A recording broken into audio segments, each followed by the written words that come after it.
अगर आपने अभी तक सभी पार्ट नहीं देखे हैं तो आपको मेरे YouTube चैनल पर सारे पार्ट मिल जाएंगे। पहले जाकर उन्हें जरूर देखिए, फिर इस पार्ट को आगे देखें ताकि आपको पूरी कहानी अच्छे से समझ आए। यह शायद डैंजो का सबसे दुखद पल था। इस समय सस्के लीफ पर हमला कर रहा था। जैसे ही लीफ संकट में डूबा, नारुतो आखिरकार सामने आया। जैसे ही सास्के ने नारुतो को देखा, उसने गुस्से में कहा कि वह उसके बदले में दखल न दे। नारुतो अच्छी तरह जानता था कि सस्के का मुख्य लक्ष्य डैंजो है और डैंजो भी उन लोगों में से था जिन्हें वह गिराना चाहता था। इसलिए उसने जानबूझकर सस्के को अपने पीछे लगाने की कोशिश की। इस समय लीफ गांव युद्ध की आग में घिरा हुआ था, लेकिन जब नारुतो पेन साथ ही किलर बी और कसामे को मदद के लिए लाया तो ओबिटो की व्हाइट जेत्सु सेना जल्दी ही ढह गई। जिराया और त्सुनाडे ऊंचाई पर खड़े होकर लड़ाई को बारीकी से देख रहे थे। नारुतो के सहयोग से अब लीफ में कोई हताहत नहीं हुआ। त्सुनाडे ने अविश्वास से जिराया की ओर देखा। जिराया ने राहत भरी मुस्कान दी। पिछली बार जब से वह नारुतो से अलग हुआ था, वह लगातार नारुतो के लक्ष्य के बारे में सोच रहा था। ग्रेट टोड सेज ने भविष्यवाणी की थी कि उसके शिष्यों में से कोई एक इस दुनिया का नेतृत्व करेगा। अब ऐसा लग रहा था कि वह व्यक्ति केवल नारुतो ही हो सकता है। इस समय ओबिटो भी ऊंचाई पर खड़ा होकर कसामे को देख रहा था और सोच में डूबा था, जिसके उसके साथ विश्वासघात करने की सबसे कम संभावना थी। वही उस इंसान से जुड़ गया जिसकी भर्ती करने की सबसे कम संभावना थी। केवल कोटो अमात्सुकामी ही ऐसा कर सकता था। शुरसुए की आंख सचमुच नारुतो के हाथों में गिर गई थी। जैसे ही लड़ाई का पलड़ा एक तरफा हो गया, ओबिटो के पास खुद मैदान में उतरने के अलावा कोई विकल्प नहीं था। इस समय नारुतो के नेतृत्व में सास्के ने आखिरकार डैंजो को ढूंढ लिया। जैसे ही उसने डैंजो को देखा, सास्के को नारुतो की परवाह भी नहीं रही। सुसानु की तलवार हवा में लहराई और डैंजो विशाल तलवार से छेद दिया गया, इससे पहले कि वह बच पाता। लेकिन जल्द ही उसकी आकृति अचानक सस्के के पीछे प्रकट हुई, हाथ में कनाए लिए हुए और सस्के के सुसानु को भेते हुए। नतीजा साफ था। हालांकि सस्के चौंका। उसने सुसानु को नियंत्रित करके फिर से डैंजो पर वार किया। किनारे से देख रहे नारुतो का चेहरा गंभीर हो गया। गांव छोड़ने से पहले उसने पहले ही डैंजो के सारे शेरिंगन ले लिए थे, तो फिर भी डैंजो उनका इस्तेमाल कैसे कर पा रहा था? असल में नारुतो के घात के बाद डैंजो ने गुप्त रूप से कबूतो से संपर्क किया था ताकि शरीर में बदलाव करके अपनी खोई हुई ताकत पूरी कर सके। अब उसका पूरा शरीर शिन उचिहा जैसा दिख रहा था और उसने कुल 50 क्लोन शेरिंगन प्रत्यारोपित कर लिए थे। हालांकि ये शेरिंगन अब पहले की तरह पूरा 1 मिनट नहीं चल सकते थे, लेकिन हर एक डैंजो को एक बार मौत से बचाने के लिए काफी था। अपने शरीर की पट्टियां खोलते हुए डांजो ने भयानक मुस्कान के साथ घोषणा की कि आज वह सस्के का शेरिंगन और उस लोमड़ी लड़के के अंदर की 9 पूंछें छीन लेगा। डांजो को शेरिंगन से ढका देकर सस्के ने गुस्से में अपनी मुट्ठियां भींच लीं। सुसानु की विशाल तलवार जोर से गिरी। तलवार ने डांजो पर वार किया, लेकिन वह केवल एक भ्रम निकला। डांजो का सुरक्षित शरीर 10 मीटर दूर फिर से प्रकट हुआ। उसने ताना मारा कि कोई भी हमला बेकार है। हालांकि डांजो पिछले जीवन से ज्यादा शक्तिशाली था, लेकिन सस्के भी अब पहले जैसा नहीं था। अब उसका शाश्वत मंगेकियो जाग चुका था और उसकी ताकत पहले से कहीं ज्यादा थी। लंबी थकाऊ लड़ाई के बाद आखिरकार दोनों की लड़ाई अपने अंत पर पहुंची। डांजो ने कभी नहीं सोचा था कि सस्के इतना लंबा टिक पाएगा। अब तक उसके शेरिंगन लगभग खत्म हो चुके थे और डांजो को अपनी इनागी और भी बचाकर इस्तेमाल करनी पड़ी। फिर सस्के ने एक बार फिर सुसानु की तलवार से डांजो पर वार किया और कुछ गड़बड़ महसूस की। डांजो तुरंत पीछे कूदा, लेकिन हवा में वह सस्के के लिए एक जीवित निशाना बन गया। सस्के ने तुरंत एक कगेत्सुची तीर उस पर दाग दिया। डांजो ने ताना मारा क्योंकि वह कई सुसानु तीरों का अनुभव कर चुका था और पहले से ही सस्के के तीर की रफ्तार जानता था। इस दूरी पर उसे लगा कि उसे अपनी इनागी की जरूरत भी नहीं पड़ेगी, इसलिए डांजो ने विंड रिलीज का इस्तेमाल करके अपनी गिरने की दिशा बदल दी। जैसे ही सस्के का काला अग्नि तीर चूकने वाला था, नारुतो ने गुप्त रूप से यूनिवर्सल पुल का इस्तेमाल करके डांजो को उसकी असली दिशा में खींच लिया। डांजो पूरी तरह से हैरान रह गया। इस दूरी पर उसके पास इनागी की मुद्राएं बनाने का समय नहीं था। वह लोमड़ी लड़का सचमुच सम्मान का कोई मतलब नहीं समझता। सुसानु का विशाल तीर डांजो को भेद गया। डांजो ने तुरंत हिलने की सारी क्षमता खो दी और काली लपटों ने उसके शरीर को घेर लिया। इनागी के बिना वह आखिरकार अमातेरासु से मारा गया पहला होकेगे बन गया। बदला आखिरकार पूरा हुआ। सस्के जोर जोर से हंस पड़ा।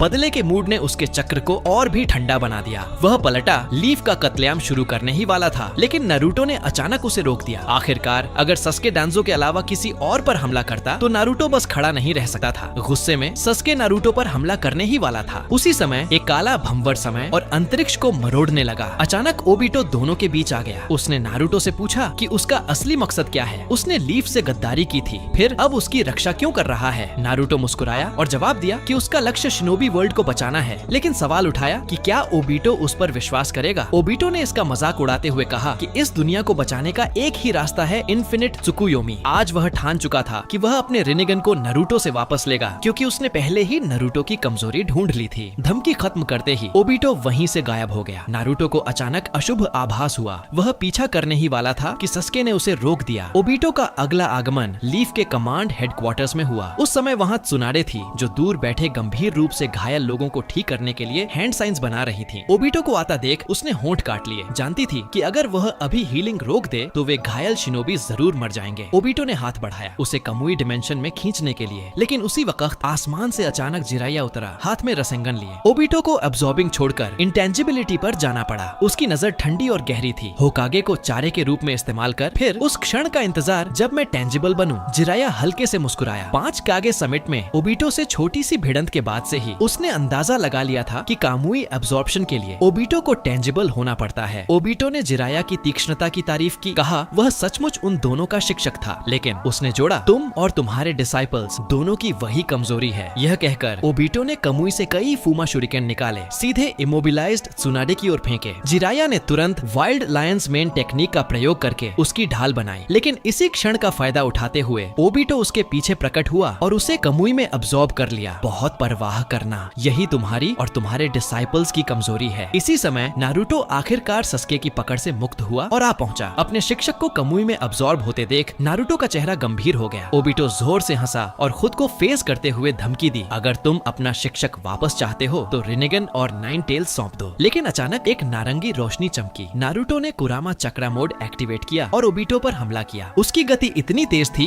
कि ओबिटो को अब्सॉर्ब होने का समय ही नहीं मिला। तुरंत ही नारुतो मुड़ा और एक उल्ट्रा बिग बॉल रसेंगन छोड़ दिया। ओबिटो फिर मुस्कुराया। सोचता था इंटेंजिबल रहते हुए उसे कुछ नहीं होगा, लेकिन नारुतो ने आत्मविश्वास से कहा कि ओबिटो अभी भी उसके शिक्षक को कम आंक रहा है। कमुई डायमेंशन के भीतर जिराया पहले ही सेज मोड एक्टिवेट करके इंतजार कर रहा था। जैसे ही ओबिटो का असली शरीर दाखिल हुआ, उसका स्वागत एक और रसेंगन से हुआ। ओबिटो तुरंत समझ गया कि नारुतो की बातों का मतलब क्या। उसने उसकी सारी क्षमताओं को भांप लिया था। रसेंगन सीधा ओबिटो के मुखौटे पर जा लगा और बाहर की दुनिया में ओबिटो ने खून उगल दिया। दोनों ओर से हमले से बचने के लिए ओबिटो ने जिराया को कमुई डायमेंशन से बाहर छोड़ दिया। नारुतो और जिराया ने एक दूसरे की ओर मुस्कुराया। अब असली चेहरा उजागर होने के बाद ओबिटो का चेहरा गंभीर था। तभी काकाशी वहां आया और ठिठक गया। कांपती आवाज में पूछा कि क्या ये सच में ओबिटो है। ओबिटो ने पीठ फेर ली और धीरे धीरे कहा, अब कोई फर्क नहीं पड़ता। इस झूठी दुनिया में चाहे वो तुम हो जिसने ऋण की रक्षा नहीं की या वो शिक्षक जिसने समय पर पहुंचकर मदद नहीं की, अब मायने नहीं रखता। जब मैं इस निराशा की दुनिया में आशा का सपना लाऊंगा, हम फिर मिलेंगे। इतना कहकर ओबिटो ने अचानक वायलेंट फ्लेम डांस छोड़ा। घूमता हुआ तूफान सीधे काकाशी की ओर। नारुतो तेजी से काकाशी के सामने आ गया और प्रेटापात से हमला अब्सॉर्ब कर लिया। उसने काकाशी को दिलासा दिया कि जो कुछ हुआ वह उसकी गलती नहीं थी, बल्कि एक सोची समझी साजिश का नतीजा था। इस क्षण जिराया को याद आया कि ओबिटो कभी मिनाटो का छात्र था और साथ ही कुशिना का प्यारा बच्चा। जिराया बेहद गंभीर हो गया। उसने कभी सोचा भी नहीं था कि वही इंसान जिसने नाइन टेल्स घटना शुरू की, वो उनका सबसे प्रिय छात्र निकलेगा। अगर उन्हें पता चलता तो वे कितनी पीड़ा महसूस करते। ओबिटो ने ठंडी सांस ली, दोहराते हुए कि यह दुनिया सब झूठ है। काकाशी आगे बढ़ा, अपने शेरिंगन को छूते हुए कहा, ये आंख मुझे मेरे सबसे अहम साथी ने अपने आखिरी समय पर दी थी। मैंने वादा किया था कि मैं उसकी आंख से भविष्य देखूंगा और ऋण की रक्षा करूंगा, लेकिन मैं दोनों में नाकाम रहा। अब जब उस आंख का असली मालिक जिंदा है तो मैं इसे वहीं लौटाऊंगा जहां ये असली है। ये कहकर काकाशी ने दृढ़ता से अपना शेरिंगन निकालकर वापस ओबिटो की ओर फेंक दिया। नारुतो और ओबिटो दोनों चकित रह गए। ओबिटो ने उस अब भी गर्म आंख को लंबे समय तक चुपचाप पकड़े रखा, फिर कमुई का इस्तेमाल करके खुद को सस्के के पास पहुंचा लिया। उसने घोषणा की कि योजना बदल गई है और वे अभी के लिए पीछे हटेंगे। दुश्मनों के लीफ से हटने के बाद काकाशी ने नारुतो से माफी मांगी, समझाते हुए कि उसे ऐसा करना पड़ा क्योंकि वह आंख मूल रूप से ओबिटो की थी। नारुतो ने कहा कि वह समझता है और काकाशी के फैसले का सम्मान करता है। हालांकि ओबिटो अब और भी मुसीबत बन गया था। नारुतो के दिल में ओबिटो अब भी भविष्य की अत्सुत्सुकी लड़ाई के लिए जरूरी साथी था। एक दूसरे के विरोधी बने रहना ही सबसे तेज तरीका था ताकतवर बनने का। इसी समय जिराया नारुतो के पास चला आया। नारुतो जानता था कि अगर उसने इस बार कुछ नहीं कहा तो वह इस स्थिति से निकल नहीं पाएगा। दोस्तों, अगर आपको ये वीडियो पसंद आया हो तो नीचे हाइप बटन दबाना मत भूलो। अगर वीडियो को लाइक और शेयर करना बिल्कुल मत भूलिएगा। और हाँ, पार्ट 14 मिस न हो, इसके लिए चैनल को सब्सक्राइब जरूर कीजिए। आपका प्यार और सपोर्ट ही हमें और भी रोमांचक कहानियां लाने की ताकत देता है। यहीं पर इस वीडियो को खत्म करते हैं। मिलते हैं अगले पार्ट में।